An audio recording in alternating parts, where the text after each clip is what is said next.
2026 ஆண்டு நடைபெறவுள்ள தமிழ்நாடு சட்டப்பேரவை தேர்தலை மையமாக கொண்டு மாநில அரசியலில் பரபரப்பான சூழல் உருவாகியுள்ளது.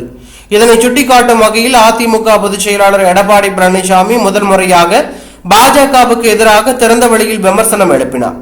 தமிழக மக்களை மீட்போம் என்ற பேரணியில் கலந்து கொண்டு உரையாற்றிய அவர், நாங்கள் ஏமாளி அல்ல, பாஜகவுக்கு ஆட்சியில் பங்கு கொடுக்க முடியாது, அதிமுக தனிப்பெரும்பான்மையுடன் ஆட்சி அமைக்கும் என கூறினார். இது கூட்டணியில் தலைமை வகிக்கின்றோம் என்று தெரிவிக்க முயலும் பாஜகவிற்கு எதிராக வலுவான பதிலடியாகவும் அதிமுக தொண்டர்களுக்கு உற்சாகத்தை ஏற்படுத்தும் வகையிலும் அமைந்துள்ளது.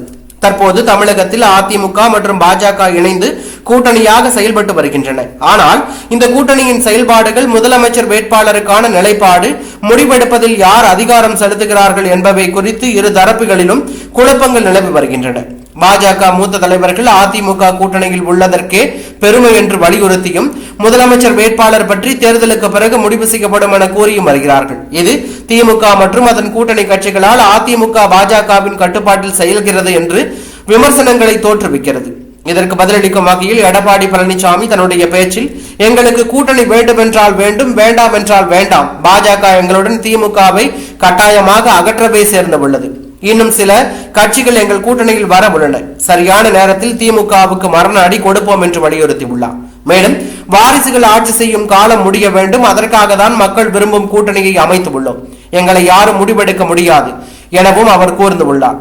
எடப்பாடி பழனிசாமியின் இந்த பேச்சு பாஜகவில் உள்ள தலைமை ஆசை மற்றும் திமுகவின் விமர்சனங்களுக்கு உரிய பதிலடியை கொடுத்திருக்கிறது. இதே சமயம் கூட்டணியின் தலைமை யாரிடம் உள்ளது என்பதை தெளிவுபடுத்தும் வகையிலும் உள்ளது. இது சட்டப்பேரவை தேர்தலுக்கான முன் சூழலிலும் அதிமுகவின் நிலைப்பாட்டிலும் ஒரு முக்கிய திருப்பமாக பார்க்கப்படுகிறது. பாஜகவும் அதிமுகவும் தொடரும் கூட்டணியா இருக்கிறதா அல்லது பரஸ்பர மோதலுடன் பிரியும் அதிரடியாக மாறுமா என்கின்ற கேள்வியும் எழுந்துள்ளது, பரபரப்பையும் அதிர்ச்சியும் ஏற்படுத்தி உள்ளது.